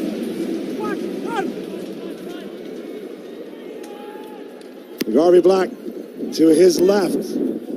Perfectly weighted kick right on the 10-meter line. Oh, sorry. Take that back. The referee said it didn't travel 10. Glorious opportunity for Australia. Exactly what they want. First half. Benenti talked about taking the inside shoulder. What a crushing tackle. No. Dixon crushed him, but then didn't release him. This Australian side are capable of scoring points quickly. Goal 11. That man, Nathan Lawson, has got a couple this weekend. He's off the bench, as is that man. The fancy feet, the white dancing boots. Create the opportunity, and Ben Maher gets a try. That is positive play from Australia, and the substitutes immediate impact. Maurice Longbottom coming in, having that impact, finding the inside pass. And when you've stepped across the face of 2 defenders, a third New Zealand defender is flying across, and that fourth New Zealand defender doesn't come. Really impressed by Longbottom, but also Hutchinson. He's pushing the pace. Roach and Toole have gone off for Australia, who've been 2 of their talismans so far this season. But Hutchinson pushing the pace, saying, hey guys, if we want to win this, we have to go and get it. Lawson knows they got to get going. He's happy with that. He got a try earlier against Canada. The Wallaby is there, but these are not the Wallabies, of course, because that's the 15-a-side team. This is Australia Sevens, who are right back in this match. Although the skipper for New Zealand steps up and says, I'll have some of that. Well, both colliding players are not doing that well. The bottom of your screen. Maybe an opportunity. Ben Mars appears to be walking wounded out here on the bottom of your screen, but New Zealand off the knee. That second, there is finally a knock on. First was off the foot. Apologies for any language that's slipping in through our effects mics. It's a pretty emotional game, Australia, New Zealand. Yes, some very excited Australians there. This half has started exactly how they wanted it to. The first half, they didn't take their chances. This one, they scored that early try, and now they've got the ball back in prime attacking opportunity. And we can see Corey Toole there, who has been their go-to man so far this year, looking to come back, see if he can get back on and make an impact. A bit of a shift in the momentum. Australia's errors earlier, and now New Zealand with a few errors. A knock-on there. Longbottom, as I said, in the white boots with half a field to work with. To the top right of your screen. See Harry if he goes. Let's see what he finds. Maurice Longbottom stepping in and out. Fantastic defensive positioning from Leroy Carter. Release. Hands out. Australia through the hands. Matthew Gonzalez. Hands out now. Met immediately from Sam Dixon. Quick show from Lawson. Longbottom deciding to go back the other way. May have been some opportunity up top. That is a speculative pass. Advantage being paid. Off and running. Nick Malouf is in the space. He's 5 meters out. He throws over the top. Just about gets Henry Hutchison. Scoops it up. Away, tackler Black. Tackler stuck in there. He's doing his best to get out of there. The ball's available. Barr pushes it wide. Ooh, double tackle there. Nathan Lawson sandwich. Tackle on the shoulder. Referee says the shoulder hits up high. On the mark, please. And Lawson is down for the moment. Yeah, I'm not sure about that. Yeah, that's tough. I think the referee was saying there was no wrap, but it looks like he's hit with both arms going on that ball. So for me, that's a fair tackle, but safety issues. They're trying to be overly cautious, mark. perhaps. 11. New Zealand getting the wrong rub of the Here's the green mark. there. It'll give New Zealand a chance to regroup. 5 points in this match. 3 minutes 20 to play. Longbottom taps. Australia down by 5. Inside the New Zealand 22. Around the corner goes Toole, and he's done it. Corey Toole backs himself in an arcing run. Gives himself his team a chance to take the lead with the conversion. Great finish from Corey Toole, making up for the one he missed out on earlier. I mean, he's one-on-one with Regan Ware, who is no slouch. Not many people will go around Regan Ware like that. But Corey Toole showing the pace, getting over the line, and tying it up with 2.5 minutes left in this match. Yeah, 12-12 currently. This is for the lead. Well-struck ball. The touch judge has a look. No. So with 2 minutes 30 to play, 12 all. Australia with a big comeback in this second half. 2 tries.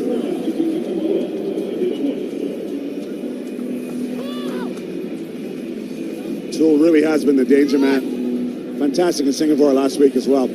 Absolutely. I mean, he's so good at using his footwork to sit the defender down and then his pace to go on the outside. And that's what he did in that one there. Oh, Maloof up in the air. Outstanding aerial work, as you'd expect from this great footballing nation. Long bottom.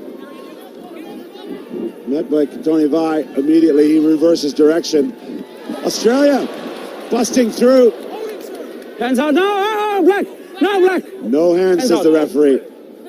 Off the ground. 1 minute 45 to play. Toole is crushed by Vai. No, bust the head. No. Just enough support for Australia to keep possession. It's 12 all here. 1 minute 30 to play. Big hits are coming in now, fast and furious. Options for Australia. Henry Hutchison pushes it wide. Maurice Longbottom puts it back to Hutchison. Think it open up for him. They've got space. Toole out wide. Corey Toole in the corner. Australia working their way through the phases and finding the man in space. A couple big collisions in the run-up to that. Maloof involved in those. Just working their way through. Little touch. The referee just impeding Baker slightly, but Toole having the pace and getting in the corner. Credit Australia doing the basics well. Right off from the kickoff, their aerial men got the ball back, and then they started the onslaught. Longbottom looking to add the extras. It's a great strike from the sideline. Maurice Longbottom making that advantage. 7 points to Australia. Fantastic kick at a crucial time for Longbottom. You said it, it was real simplicity from Australia that paid off there. And that's what their coach emphasized at halftime. Let's just run hard, carry the ball, and go through some phases. Fresh legs on the park for New Zealand. They've got the ball. That's job done. What can they do with it? 10 seconds. Must maintain possession. No errors now for New Zealand. They push it wide. There goes the hooter. Running across is Kurt Baker. He wanted it back. He didn't get it, but he's there at the breakdown. And his hands are off. Not much in that, but you can see what it means to the Australian 7 side. Kurt Baker can't quite believe the call. Baker looks baffled, not happy with that call, but just going off his feet, hands going straight to the ground, and that's the visual the referees are looking for. Once they see that body angle and your hands on the ground, and Australia with a famous victory, and they will be so pleased with that second half performance especially. For the first time in 11 attempts, Australia has beaten New Zealand. They've earned themselves a place in the Cup semi-final here at the Canada Sevens in Vancouver. Final 19 points to 12. Australia over New Zealand.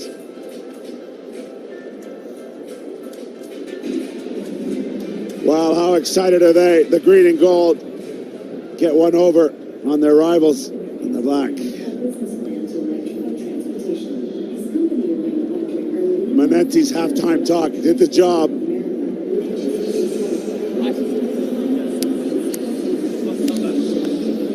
Of course, they've earned the right to play Argentina in the semifinal. Corey Toole, incredible comeback for them. Absolutely. I mean, Australia had their moments in the first half. Toole memorably could have had a hat-trick, I guess, if he converted that first half opportunity. But Australia, when it counted, they made it pay. They made it New Zealand pay in the second half, and they get a big, big win for them. Well, John Manenti there, very calm and cool, but he's got to be proud of his boys. Roach always plays his part. Rush had a great start to the match.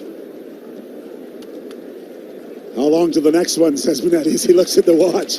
He knows he's got the Pumas coming up in the semi-final.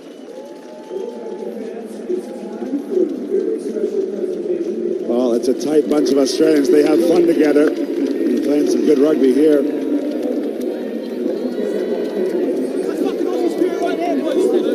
It's a happy huddle, but now let's go silent with down Stanford. Oh, Ricky Swanell, close enough. Reece, I've got Corey Toole with me. Congratulations. What a great one. You had to grind it out. What was it built on? Yeah, it's definitely a grind. The Kiwis came out pretty quick, and we didn't quite match them in the first half, but credit to the boys on the bench. We came home hard and held on long enough, yeah. It's taken a while for you to beat the Kiwis. Can see what it means to you. What has John instilled in this team over these last few rounds that have got you through to this point? I think he just backs it, every player on the par. Everyone's got a good skill set, and we've just got to use that to the best of our ability, and we'll come away with results, yeah. The confidence-wise, obviously going into a matchup against Argentina, they're a very unique proposition. How do you take them on? Yeah, they're a bit more, they're very fast and stuff, so we'll have to be up front in tackles, make our tackles, and yeah, hopefully we can hold them out. What does it show when you can grind out a match like that, though? Really grind out a win over a good side against New Zealand, come back when you lose players and you maybe leave a few out there as well? Yeah, we've been doing well grinding. We're just got to make sure we start the game more fresh and not chasing the whole game, yeah. Good stuff. Congratulations, Corey Gunn, junior team. Well done. Cheers, thank you. Well, so this is what it looks like here. It is Fiji that take out France. They face Samoa here at BC Place in semi-final number 1 after beating South Africa convincing. And then Argentina take on Australia. Brilliant performance there from Australia to beat New Zealand, who were finalists last week. Our final 2 hours is a blockbuster super session here coming up for playoff positions. And of course, a bronze final on the line, and then the main cup final. Kick off to that just over 4 hours. You do not want to miss our super session. Well, you can have your say here, of course, on the HSBC Dream Team. You can choose your 7 best. Voting opens after the final, and make sure you go to the World Rugby website there to check it all out. It is fantastic. You can have your say. Well, it's been more than 2 years since New Zealand played on the HSBC World Rugby 7 Series, but they returned to Singapore last week with some fresh new faces, including a son of a famous All Black Sevens legend. I'm looking to make my own mark in the game, but yeah, it'll be good. Can't wait to get out there and rip them with the boys. Yeah, it's been, 22 years of a goal, really. I've put in the black jersey on, and I think I get to wear it this weekend, so it'll be pretty special, yeah. Because we've not had too many team namings over the last couple of years, it's just quite a special night. It's a huge honour to go and represent us, your families, your country.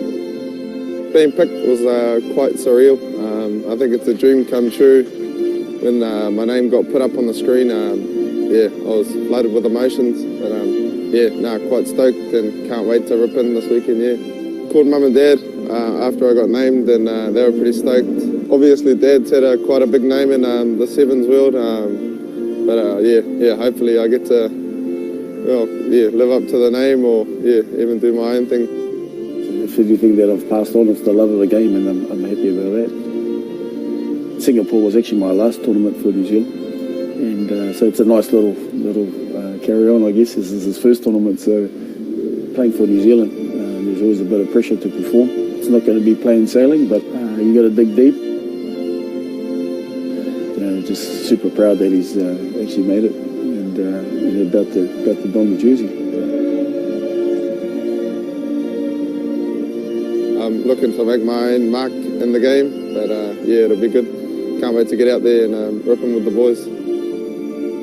We've got a young, exciting team for this weekend. We've got 5 new debutants, so there's a lot of speed. Moses Leo and Caleb Tangata, and then we've also got Brady Rush, who's obviously a son of a legend of our team, and Leroy Carter. They've been working hard over the last few years and they haven't been able to have their opportunity on the World Series due to COVID, obviously. So, yeah, our team's really excited and ready to go. 2 years is a long time.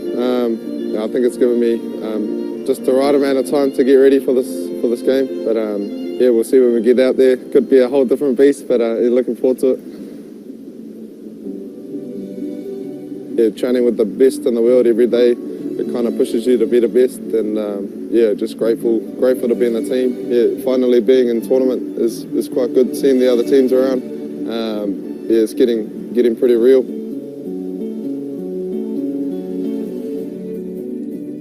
Yeah, the atmosphere in the team's pretty good at the moment. We're pretty on edge. Yeah, back home we were just smashing each other, so it'll be good to tackle some other players from other countries. Yeah, but the boys are missing for this weekend. Yeah. Quite nervous, but I think nerves are pretty good. Very excited to play. Like I said, I've been in the team almost 2 years now, and finally getting to play in the black jersey, yeah, I think it'll be pretty special. Yeah, just real excited for the weekend. Can't wait. Yeah.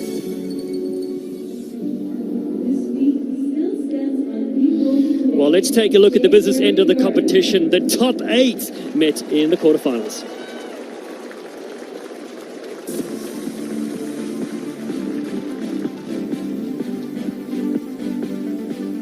So, this is the first one up. It was Fiji against France, and Grant Didier was fantastic to put France up. Was that Genba the upset ahead? But then the King, Jerry Tuwai, came through, and a fantastic 24-21 victory there for Fiji over France. Samoa, they were quick out of the blocks, great interplay against the strong South African side, and Samoa with Falaniko putting them through to the first ever semi-final here at beautiful BC Place. And then Los Pumas, the Argentina 7, started strongly with Money Marcus Manetta on the outside. He was integral, getting 2 tries. It was an emotional one, of course, for Dan Norton in his series swan song. Australia and New Zealand, always going to be a brilliant encounter. And Corey Toole, well, this player has been absolutely sublime this weekend, scoring in the first half and then over here in the second. It was absolutely brilliant from them. And they will play in the semi-finals against Argentina.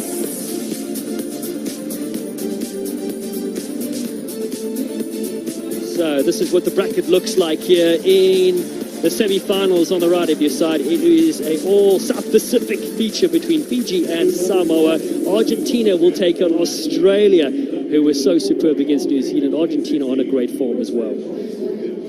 So the next 4 matches coming up here, we have the United States will take on Japan in the 13th place semi-final. Of course, you've got Kenya against Spain after that. Scotland v the home side, Canada, looking to finish off on high, and Ireland will take on Wales in that classic as well. The fans have really come out here and enjoyed their Sevens rugby. The dress-ups have been on point. We've seen everything. We've been thoroughly entertained here as we look to go through for the second part of this day 2. The 8th edition of the Canada Sevens. We've had 4 past champions. There'll be a new one this weekend potentially. It's a US against Japan, up now in the men's 13th place semi-final. And the United States will be very disappointed to find themselves in this section. The last 4 meetings, 5-0 they've taken against Japan. The US, who are silver medalists in round 1 in Dubai, now find themselves here playing in this 13th place semi-final. But again, important series points are on the line. And the sides here, been a couple of injuries as well. Perry Baker he's okay, but he's taken a knock, and so he's out. And Bilal Nayua is out as well. Japan also missing a couple players in Morita there also. And this Japanese side have some creative players on their team. How can they finish off this tournament here? Well, what a brilliant occasion to be here alongside me, the great Carl Tanana. Yeah, we're looking forward to this one down for this Japanese team. Well, you look out for their number 11. He's been sensational. Shotaro Tsukuoka. Number of opportunities on day 1. He really did make some good runs. Been fantastic for the USA. Well, man, Deontay Noble, I really like the shape of him. Explosive player, only new to the Sevens outfit, but man, he has been good. outfits have been good too, eh? Some brilliant dress-ups here. They did well in Canada. Oh, no, well, they take it to a new level here in Canada. They don't mind a dress-up, that's for sure. A couple of favourites walking around. And some dance competitions as well. Every country so well supported here at BC Place. Fireworks are ready to rumble here. There's teams about to come out, the US and Japan.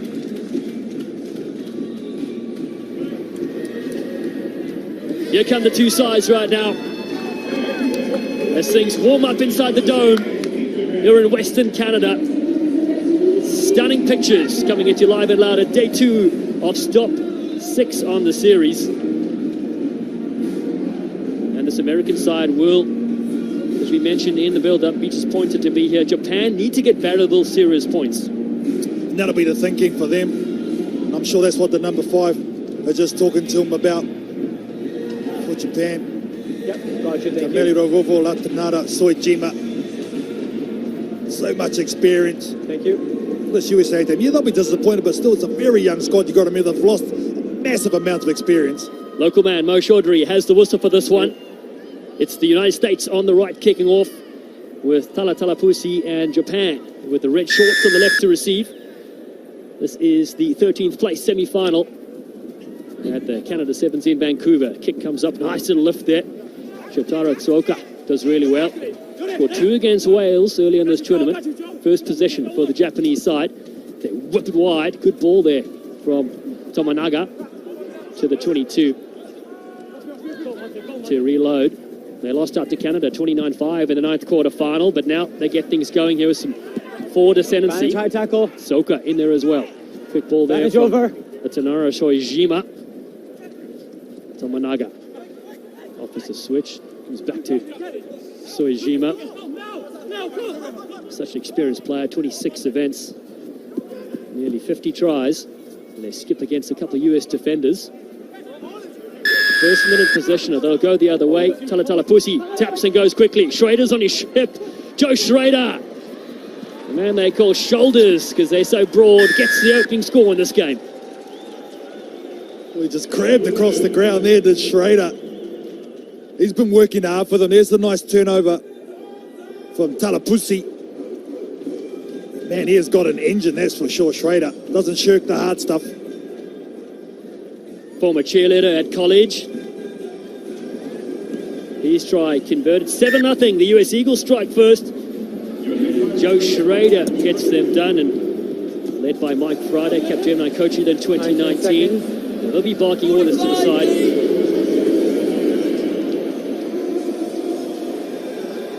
Told to stay into that little coach's box on the side of the field.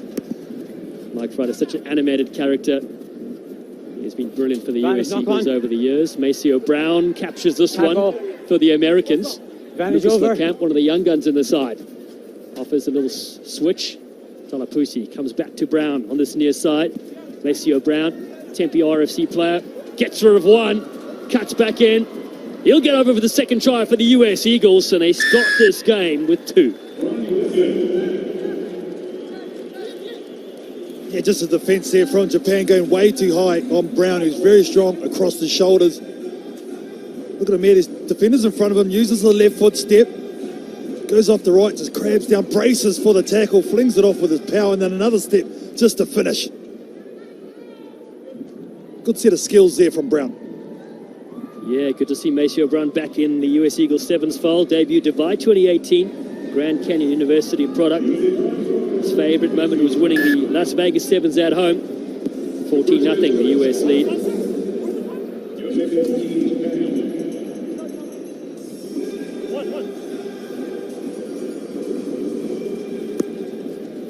Talapusi comes back to Japan. Suzuka misses it. Fukushi has it there, down to the short side. They decide to go open. Japan, flat ball, forward pass. Just that pressure creeping in with that strong US defense. Thanks, Errol. Yeah, because of that defense, Japan just can't get out of their own 22. It's been connected. They've come up and they force these little errors once again on the Japanese team. So that's a great defensive turnover. Now they've got a scrum here. Wouldn't mind seeing them come to this left-hand side. A lot of blind, a lot of space. Crouch. And DeMonte Noble is there as well. Set. Debuted in Singapore last week for the US Eagles. Talapusi. Been a while since we've seen him in an Eagle jumper. A little stutter step, and he gets hit around the neck. Slipped up. Taps and goes himself. He's got Lucas Lecamp if he needs. He won't need him. Talapusi will score his first ever try for the US Eagles on the HSBC World Rugby 7 series. And he bangs it in. Well, you know what it's like, Dallin, when you score your first try for the USA. You always remember that one. It was a strong one too. He had a lot to do. The Talapusi used the decoy runner and Schroeder and just powered through that weak defence once again from Japan, who looked very fatigued. Well, KT, you scored 114. I only got 5 on the series, so I do remember all of them. I got 100, got to pass it. Carl Tanana, the great man himself, Talapusi, he has his name in the record books here. 21 points to nothing. The US lead Japan. It's a good, strong start here from Mike Friday's US Eagles, who are 4th on the series. They were 6th in Singapore last week. They obviously won't be happy finding themselves here in this 13th place semi-final. Japan, can they get on the board here in the first half? Around the fringes, Ren Megagami scored against Canada. 2 tries to his name. Better depth and width as they go that far side. Kameli Latanara Soijima, second all-time try scorer for Japan, behind Sakai. Bouncing pass, able to keep it up really nicely. Suoka, hit by DeMonte Noble, gets the offload away. Hard work here for this Japanese side. Yuki Ishii with possession. Just pinned in their own 22. Still the hits keep coming. So Shima to the ground. Now Japan with a penalty and a bit more possession. See if they can wrong foot some defenders. Really nice run there yet again from Moeki Fukushi. Debuted in Dubai in round 1. Over the halfway line they go. Oh, this will be a yellow card as well. DeMonte Noble. And he knows it straight away. DeMonte's going straight to the sin bin. Unfortunate there for him, but that's some good work once again from the number 11, Shotaro Tsukuoka.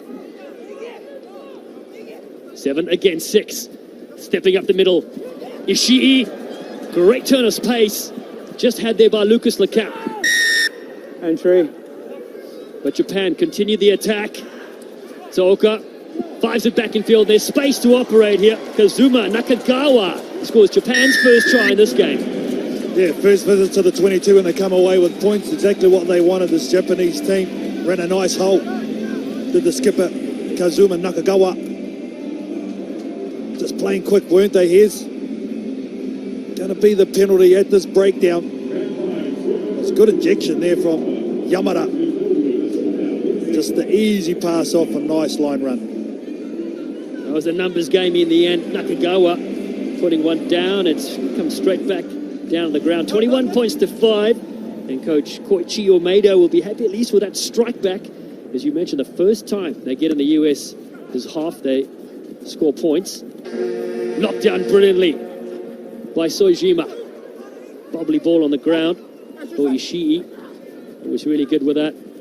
Space on the outside. Zoka puts his head down, cuts in nicely, gets the fend working in the offload as well. Japan back in the 22 yet again. Can they go back-to-back tries? No. Penalty. Geez, with that Talapusi again getting back. That was outstanding work from him. So that's the halftime whistle in this 13th place semi-final. And it's the US with a strong lead, 21 points to 7 against Japan. Well, I'll tell you what, they kicked it straight out. They didn't tap it and they kick it out, so it still play on. That's a penalty line, a kick to the line. So Talapusi there, just a little bit of knowledge for him. Tap it, then kick it out, that's half over. He kicked it out on the forwards. I have to play this line out. Great call, KT. Fooled all of us there for a second as well. So great appreciation for the laws. Talapusi goes up to Schrader, takes the line out. Final moment here of this first half. Lucas Lecamp, he decides to hoof it downfield. He thought he could have a crack. But in the end, we will go to the break, and the US lead 21 points to 7 against Japan.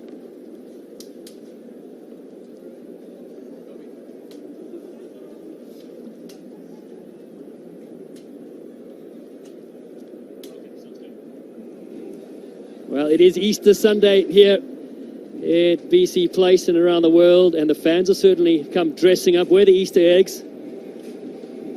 I should just come up in the elevator with the Easter bunny. He's walking around the concourse, that's where the eggs are. Whoa, what's going on there? Is there somebody actually inside that outfit? There's Gareth Reese, that's the goat.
On the field have been brilliant as well, and it's Japan and the US Eagles here, 21 points to 7. The US lead in the 13th place semi-final. The winner will face the winner of the next game, which is Kenya against Spain, coming up after this. And then later we of course have our brilliant Cup semi-finals. It's an excellent little kick over Joe Schrader's head here from the Japanese, but he's done well to pick it up, and he's just got such a long-rangey style of run. As the jukebox, Schrader over the halfway line, and Schrader's still going.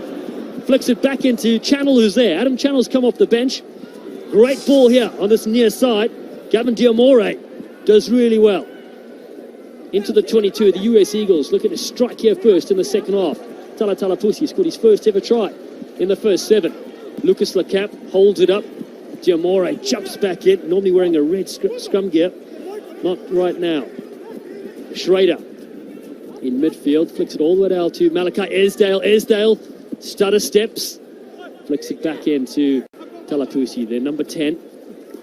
US Eagles patient in their build-up with Lucas Lecamp, the UCLA Bruin. Adam Channel, the Belmont Shore player out of Southern California, and with the LA Guillotines as well, Major League Rugby. Yeah, good call to slow this down. Yellow card back on, please. Just going to bring the yellow card back on, so they're going to get their full complement. That was a nice breakout from Schrader. Deep within his half, straight from the kickoff. So he had to go all the way back and then ran about 80 metres the other way. In picture there, Gavin Diamore, number 3. His nickname's Chicken Smoothie. It's the craziest nickname you ever heard. And here's Schrader with that brilliant breakout. He's been so good, so energetic across the whole weekend. Schrader. You've got to give us some context behind the nickname. I certainly will. Chicken Smoothie. He wrote on one of his bios, the tournament in the US, that he once, he's not sure why, but he blended a chicken smoothie, and he said it wasn't that bad. Without delay, please. Here we go. Since then, I've been calling him the Chicken Smoothie. And now it's on the HSBC World Rugby Series as well. Crouch. Where there's so much fun in these different camps. Bind. We get a chance to see these players week in, week out. Lots of great stories. Talapusi got a bit confused there, so he flicked it over to Lecamp in midfield. Lucas Lecamp putting the shoes on the outside and just tripped one of those. He's able to bounce back up again. Demonte Noble is there with him. Back. Good. Gavin Diamore in midfield. Talapusi bringing some speed. Great width. Adam Channel. Ben Brassel's on the field. He's a dangerous player, is Brassel. That's okay. Scored against Fiji, He's down Kenya, safely. England already this weekend. Esdale, DeMonte Noble. Love to see DeMonte Noble put the steps on DeMonte Noble. Into the 22 and the fend as well. Well, this youngster, DeMonte Noble, plays with the LA Guillotines. He's certainly electric to watch. Yeah, but he played for DC. Oh, glory first. That's where he made his name. But you know what? I think they've got to figure out a way to give him the ball a little bit earlier. For mine, they went on the outside initially. But Deontay Noble, this is why he is so good. He has got an electric step. He's powerful as well. Strong and quick off the mark. But the sooner they give this guy more ball, more opportunities, we'll get more confidence from it. Right, Kutztown University. His try has been converted. Varsity football and basketball player at George Mason High School 12, as well. 11, 10. He really embodies fun when he catches possession. He's not a big player, but he's so elusive. 28 points to 5. Japan will get possession. That's what you call absolute Barry Crocker from the restart. They come straight off the knee, I think. Japan get their second try in this game down that far side. Latinara Kojima. He's obstructed. Obstruction. Taking a player Yeah, out. good call too. Unfortunately there for Japan, Soejima just going across in field, and one of the support players just got on the road, in the road here. Can't impede a defender like that. Unfortunate. Blue. Substitution, please.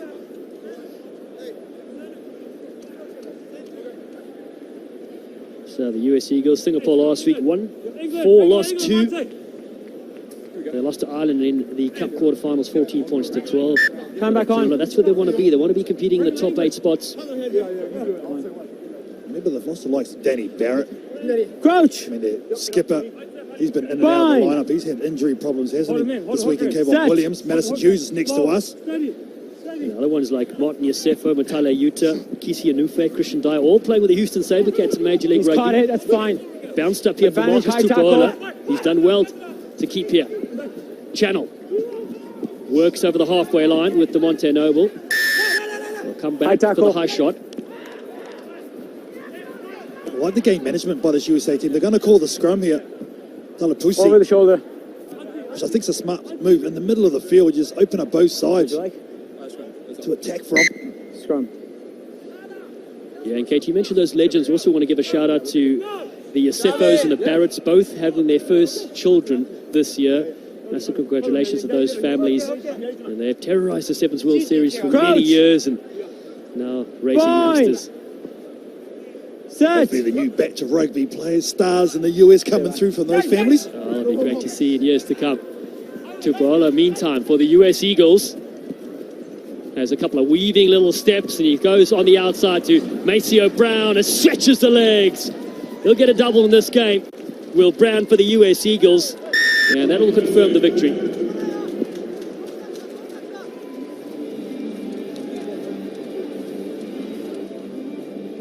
Yeah, but it was set up by that run, weaving run too, wasn't it? See, look at the defenders, 4 for Japan coming across.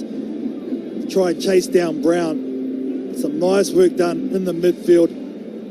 Just give them that space on the outside. 33 points to 5, conversion unsuccessful. So the US will continue to march through. One more game to follow this one. Will be the 13th place playoff game. Play the winner between Kenya and Spain, who's coming up after this. Minutes ago in this clash, Japan through Hibiki Yamada. Take possession. On the body, on the body. Fukushi as well. Now the shorter they go. Ishii gets the bend going. Ishii looking for the line. On hurdles, the last one. And Yuki Ishii scores a great try here at BC Place. Well, they've shown ability to score tries as Japanese team, but they just haven't had possession enough in this tournament to really threaten. Here's the strong spin by the coast skipper Yuki Ishii. Showed a lot of pace as well to finish. Why coming back to the short side? They've scored a number of their tries this weekend down there. Yeah, it's worked well for them. 33 points to 12. Final play here in this game. And Yuki Ishii scored against the All Black Sevens in this tournament, and now gets one against the US. We're going to go scrum time again in the USA from that restart. A lot of teams have used this over the course of this weekend as an attacking strike. Let's see if they get the ball to DeMonte Noble with those electric feet. He's just lurking near our side. It's funny, with all the experienced players you spoke about that aren't here, they'll probably just tap it and kick it out. But these young bucks, they want to have a go, play on. Come closer. Yeah. Good. Why not? It's Crouch. a brilliant stage to show what you got, Mike Friday there.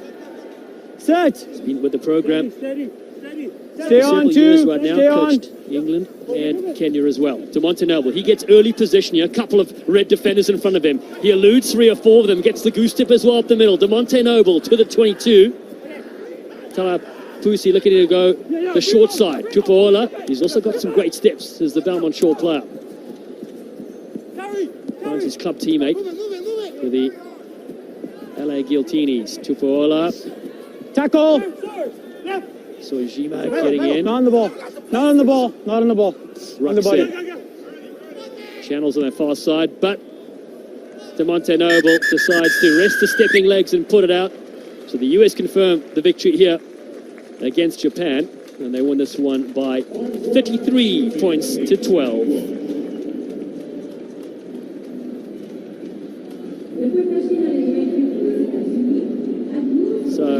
So vital for all these sides to continue their winning ways in this tournament. Series points are at a premium and very important here, and that's up for grabs. So even the players in the 13th place will get 3 points towards their series tally.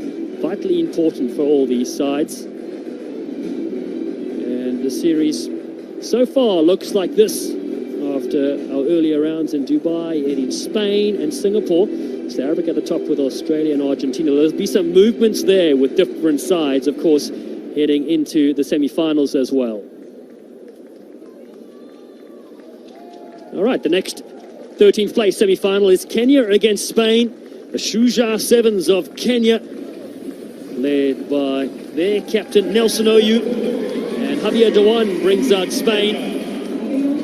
As we see more fireworks here at BC Place. Two interesting sides that lost out in the 9th place quarterfinals. Carlton Anna, how do you see this one going? Well, this Kenyan team, just their physical nature, something I really like. With the Spanish team, they don't shy away from that either. So when you've got two physical teams who like that aspect of the game, oh man, well,